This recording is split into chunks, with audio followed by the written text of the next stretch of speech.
Le Togo est finalement devenu une tristesse infinie. Et un cauchemar sans fin pour une très grande partie de ses filles et fils. Il s'agrandit jour après jour, le nombre de compatriotes jeunes et adultes qui ne voudraient plus jamais y retourner, quand ils n'y vivent plus, ou qui rêvent de le quitter définitivement.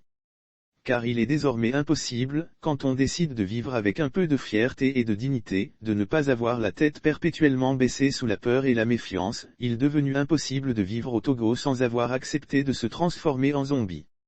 Je connais la détermination de Ferdinand Hayit avec qui, souvent, je passe de longs moments au téléphone dans nos discussions sur le Togo.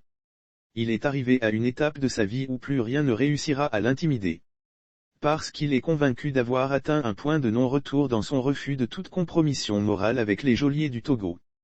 Et il s'est toujours préparé à des étapes comme celle qu'il traverse depuis hier.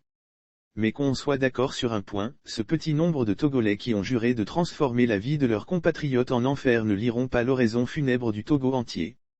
Ils n'arriveront pas à bout de tous les Togolais. Parce que ce peuple survivra à toutes leurs atrocités et décidera, quand ils auront terminé leur lugubre parcours ici-bas, de cracher sur leurs tombes ou de leur pardonner. À tous les compatriotes qui ont pris la décision de ne plus jamais mettre pied au Togo parce qu'ils ont jugé qu'ils ne peuvent plus aimer ce pays, je n'ai qu'un mot, vous vous trompez, mes frères. Le Togo n'a point besoin que les Togolais l'aiment. Il n'a même pas besoin que les Togolais s'aiment entre eux. Tout ce qui sauvera ce pays, c'est que chaque Togolais s'aime soi-même. Car c'est seulement en s'aimant qu'on peut comprendre qu'on ne doit pas laisser le pays de ses pères dans l'état où il est actuellement. Où pensais-tu? Donner son opinion mène en prison. S'exprimer condamne à la torture.